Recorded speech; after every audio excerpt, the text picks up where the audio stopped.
영국의 리어 왕에게는 3명의 딸이 있었어요.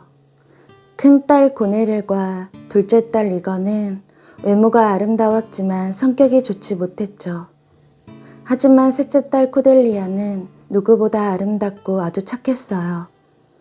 또 늘 조용히 행동했으며 항상 말을 아꼈죠. 그래서 리어 왕도 코델리아를 나의 기쁨이라고 부르며 가장 귀여워했어요. 시간이 흘러 늙은 리어 왕은 자신의 재산과 권력을 세 딸들에게 물려주기로 결심했죠.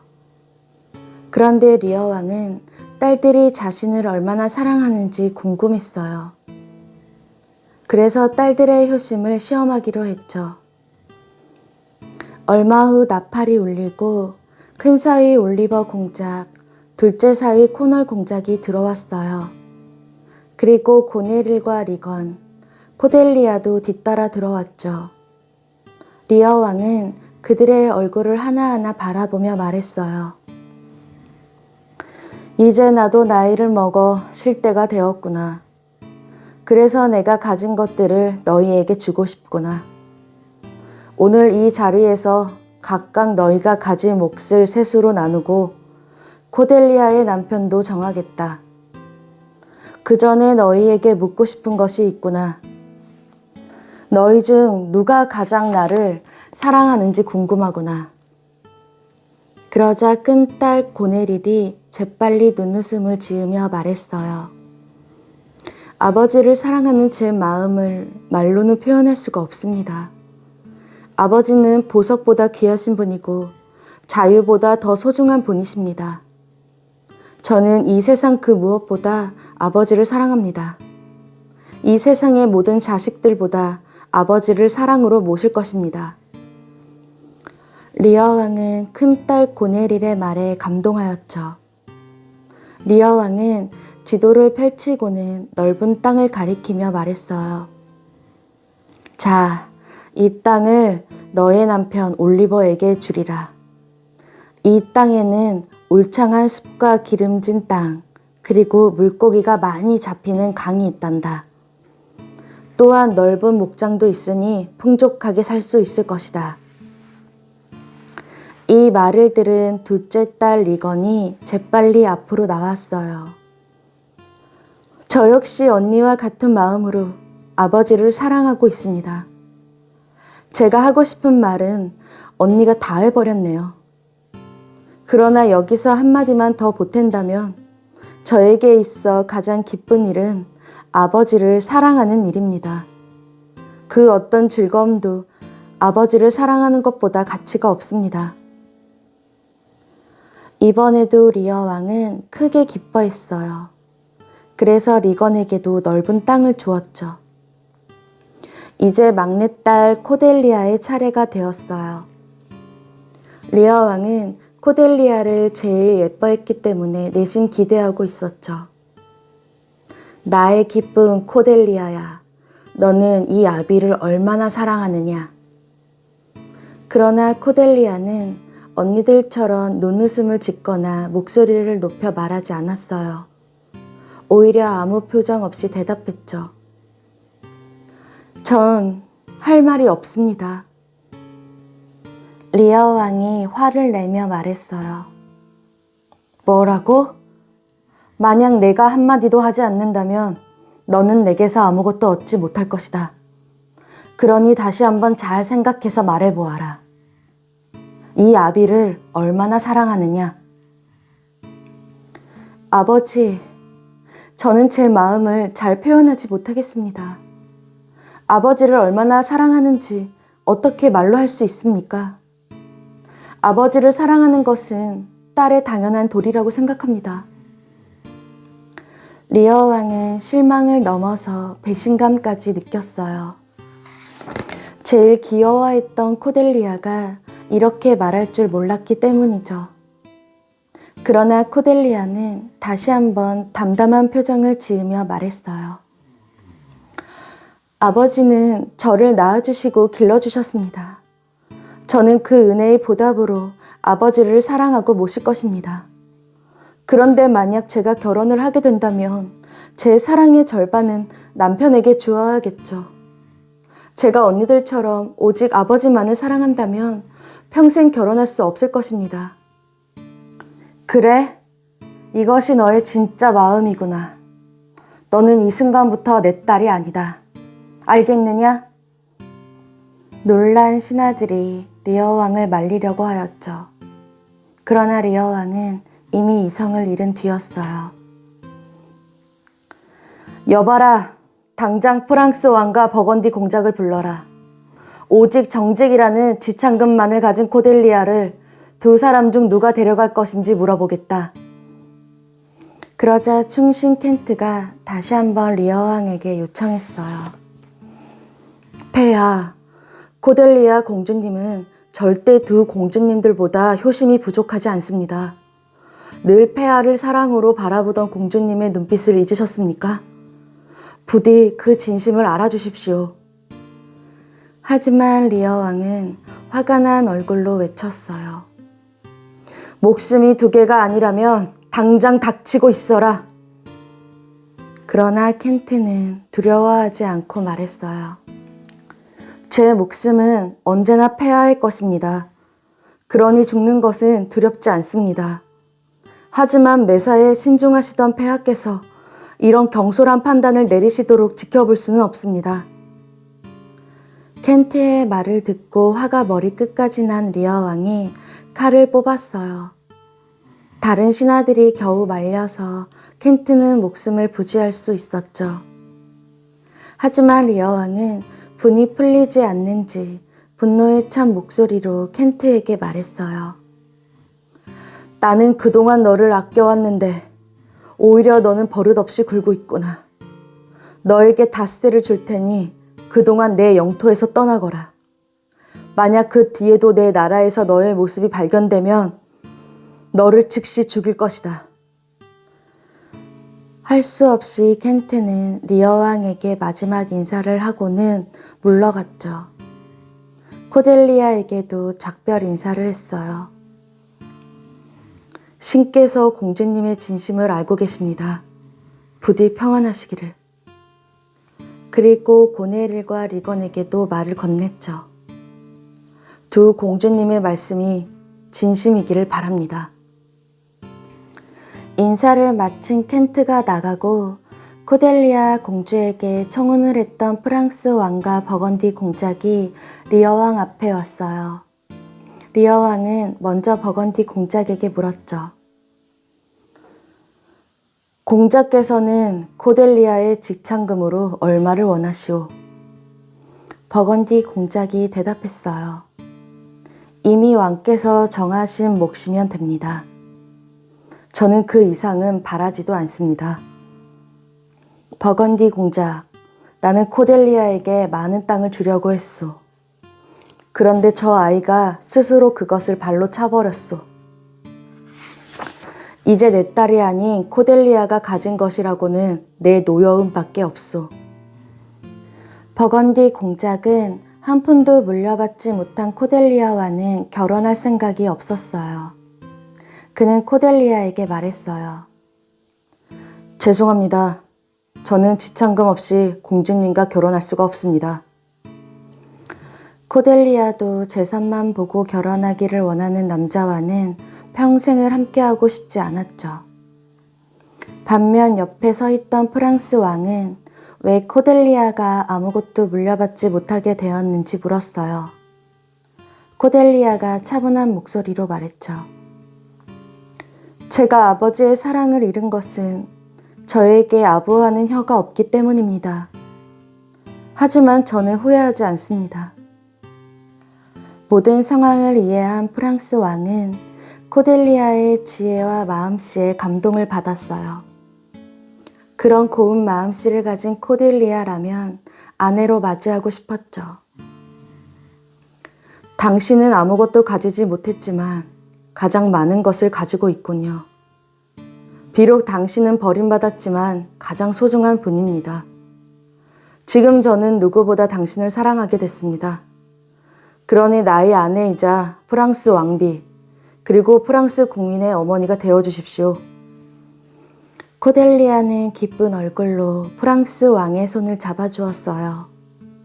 이 모습을 본 리어 왕은 한마디도 하지 않은 채 침실로 들어가 버렸죠. 코델리아는 눈물을 흘리며 고네릴과 리건에게 말했어요. 언니들이 말한 대로 아버지를 잘 모셔주세요. 언니들이 한 말이 전부 진심이라고 믿고 싶어요. 그러자 고네릴과 리건이 날카로운 눈빛으로 한마디씩 말했죠.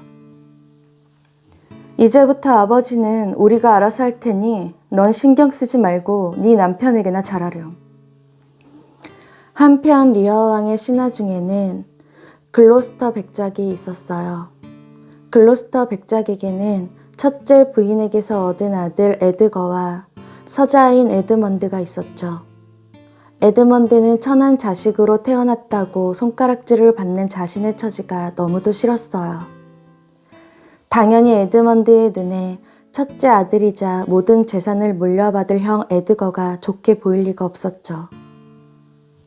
에드먼드는 가짜 편지를 만들어 에드거가 아버지인 글로스터 백작의 목숨을 노리는 것처럼 보이게 했어요.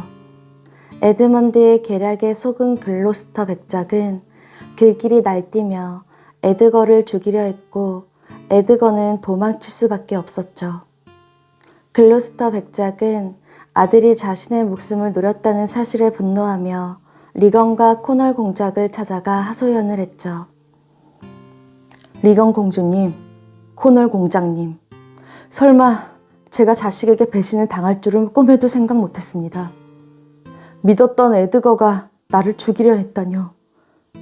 자초지종을 들은 코널 공작은 깜짝 놀라며 말했어요. 정말로 그 착실한 에드거가 그랬단 말이오? 믿을 수가 없군요. 그나저나 이번에 둘째 아들인 에드먼드가 글로스터 백작에게 효자 노릇을 톡톡히 했다고 들었소만. 그렇습니다. 에드먼드 이 아이가 에드거의 못된 음모를 알려주었죠. 장하구나, 에드먼드. 너야말로 믿을 수 있는 부하구나. 앞으로 이 코널의 부하가 되어 힘이 되어주거라. 한편 코델리아를 쫓아낸 리어 왕은 모든 재산을 두 딸에게 주고 첫째 딸인 고네릴의 집에 머무르고 있었어요. 어느 날 고네릴의 집사 오스왈드가 울상을 지으며 말했죠. 고네릴 공주님, 리어 왕께서 절 마구 때리시지 뭡니까? 아마도 저번에 공주님께서 왕의 광대를 나무랐다고 저를 때린 것 같습니다. 이 말을 들은 고네릴은 얼굴을 찡그렸어요. 뭐라고? 고작 그것 때문에 너를 때렸단 말이냐? 이제 늙으셨고 권력과 재산도 우리들에게 나눠주셨으면 조용히 물러나야 되는 거 아니겠어? 언제까지 노인네 비위나 맞춰야 되는 거야? 정말 더 이상 참을 수가 없어. 얼마 후 사냥을 끝내고 성으로 들어가려는 리어 왕 앞에 어떤 남자가 앞을 가로막았어요. 리어 왕은 불쾌하다는 듯한 얼굴로 물었죠. 너는 누구기에 왕의 행차를 막는 것이냐? 저로 말할 것 같으면 저를 믿어주시는 분께는 충성을 다하고 정직한 분을 사랑하며 현명한 자들을 골라가며 사귀는 사람입니다. 그 낯선 남자는 리어 왕에게 쫓겨난 충신 켄트였어요. 켄트가 변장한 채 리어 왕 앞에 나타난 거죠.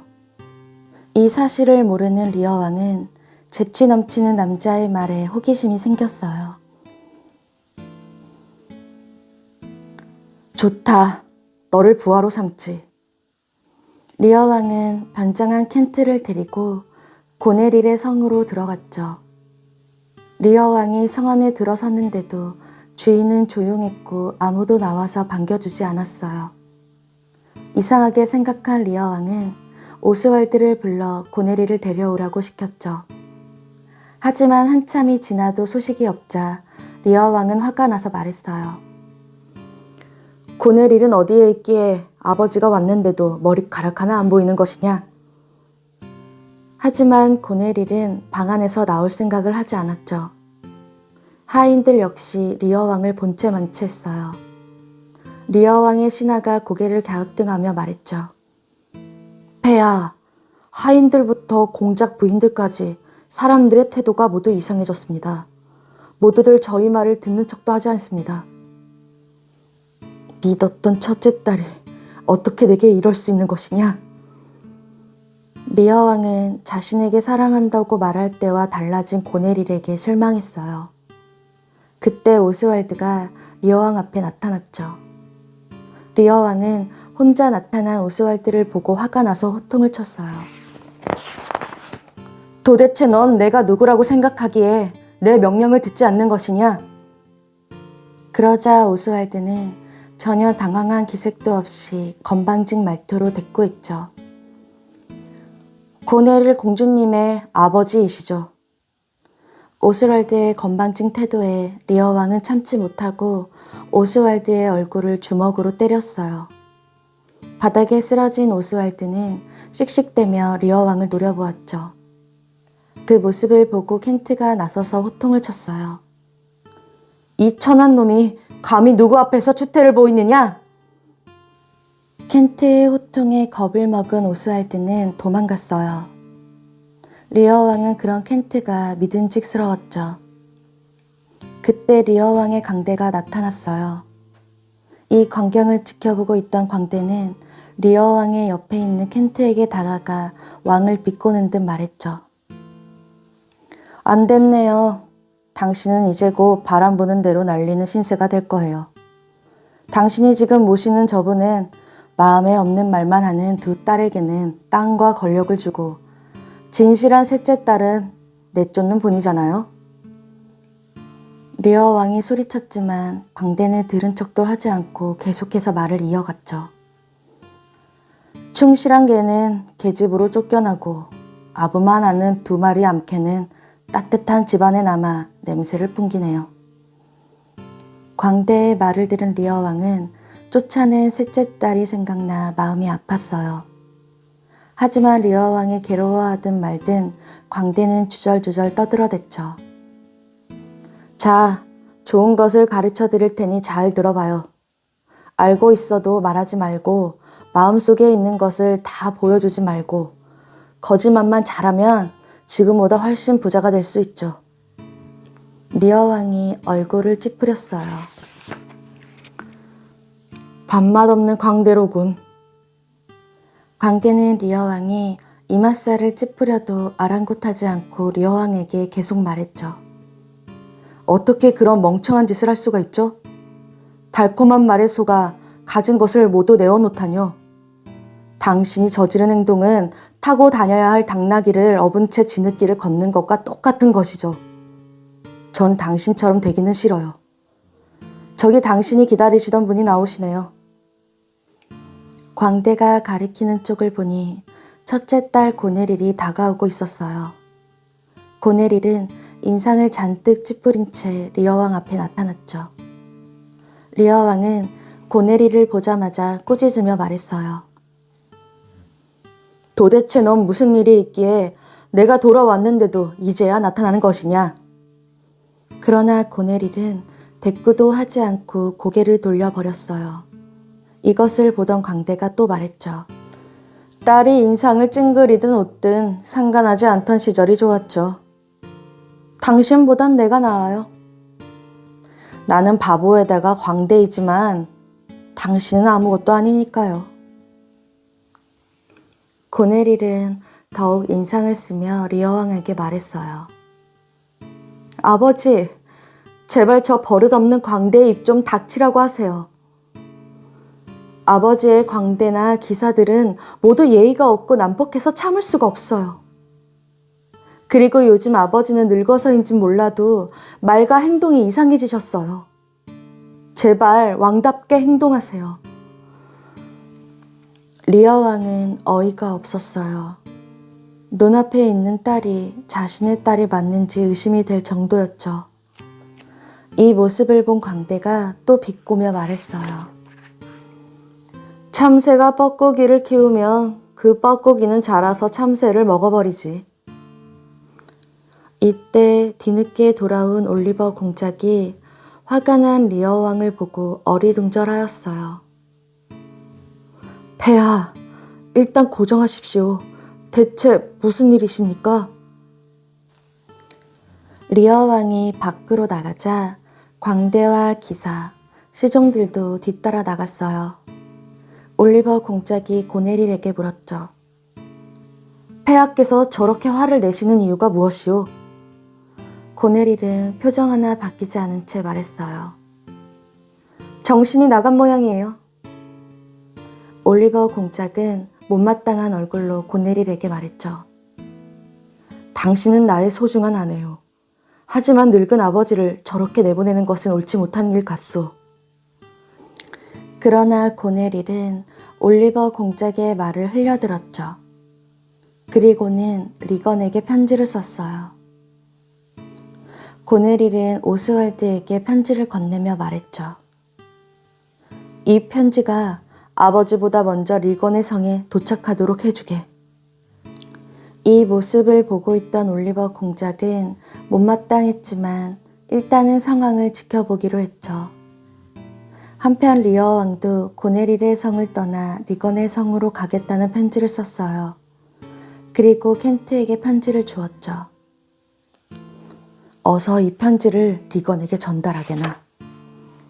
광대는 리어 왕의 옆에서 깐죽거렸죠. 두 딸이 능금과 사과처럼 비슷한데 대체 무엇을 기대하세요? 달팽이는 왜 등 위에 집을 가지고 다니는 줄 알아요? 그건 머리 위에 붙은 자기 뿔을 넣기 위해서라네요. 자식들에게 주지 않고 자기 머리 위에 꼭 붙여 놓으려고요. 그러나 리어 왕은 광대의 말이 들리지 않았어요. 리어 왕은 고네릴에 대한 욕을 하며 말을 타고 성을 빠져나와 리건의 성으로 향했죠. 리건의 성에 도착한 오스왈드는 성 앞에서 말을 매지 못한 채 허둥대고 있었어요.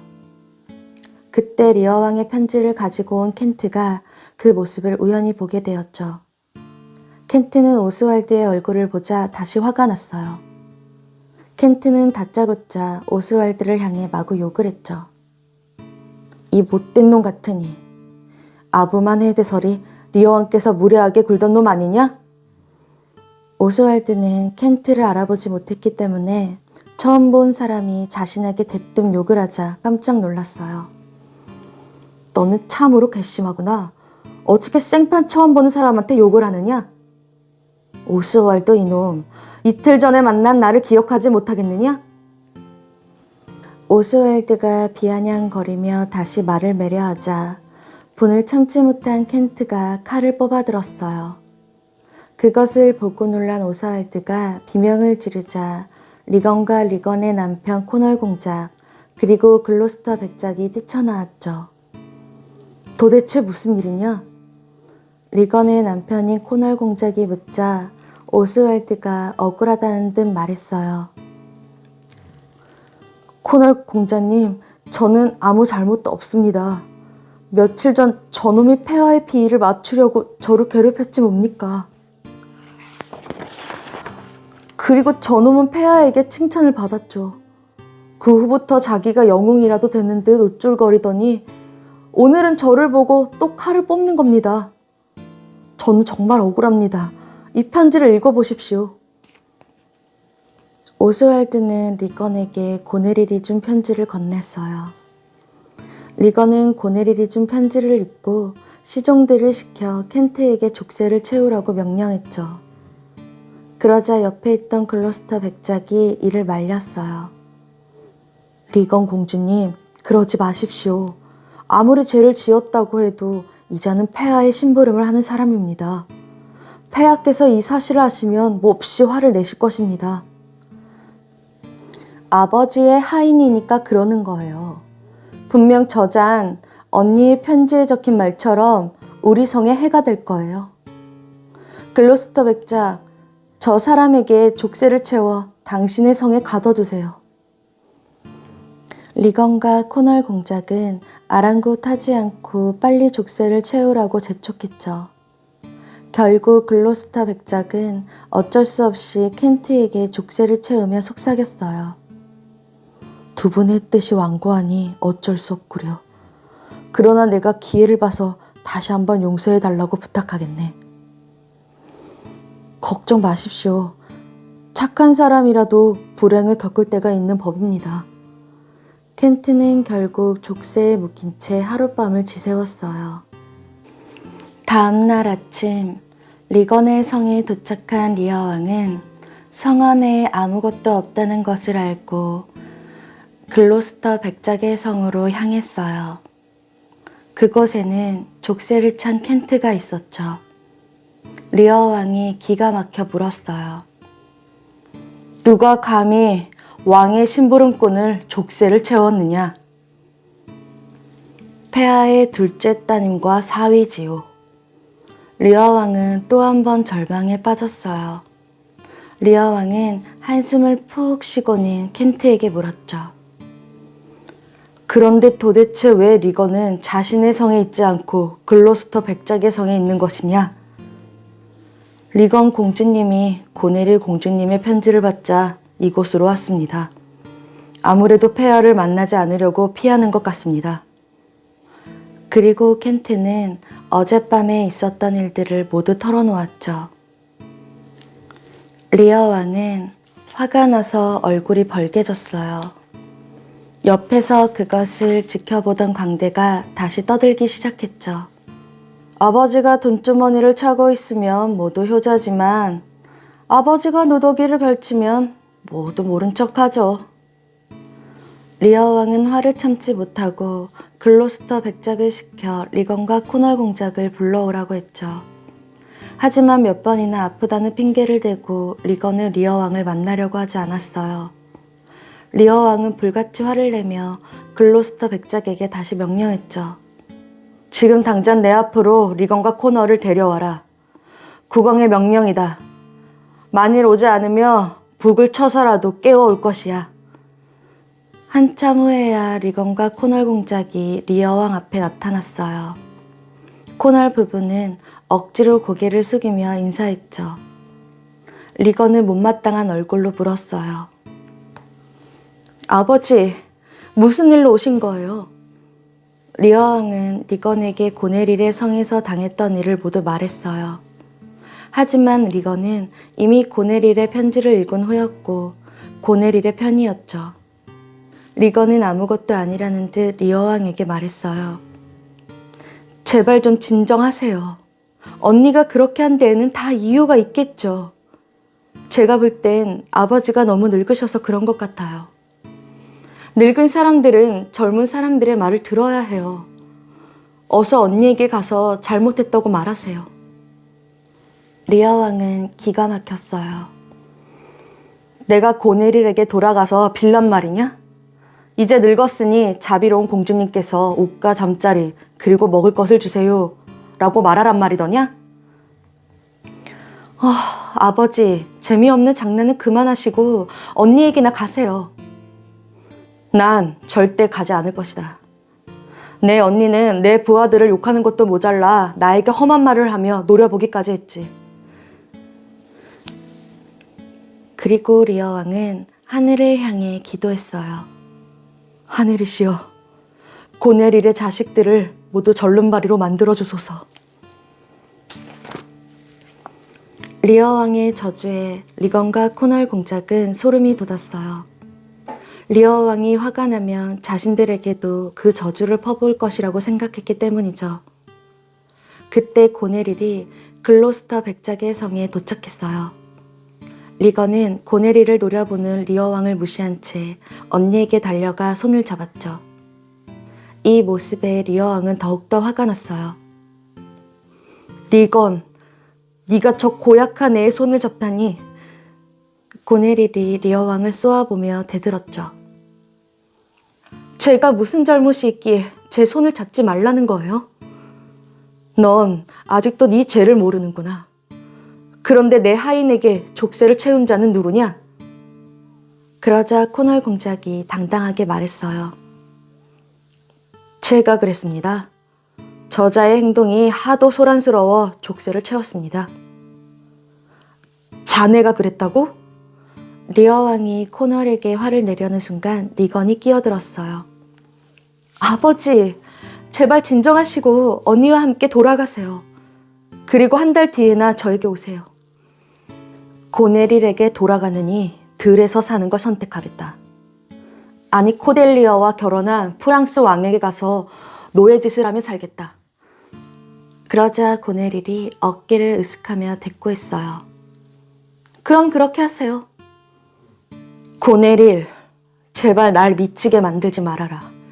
다신 너를 보지 않을 것이다.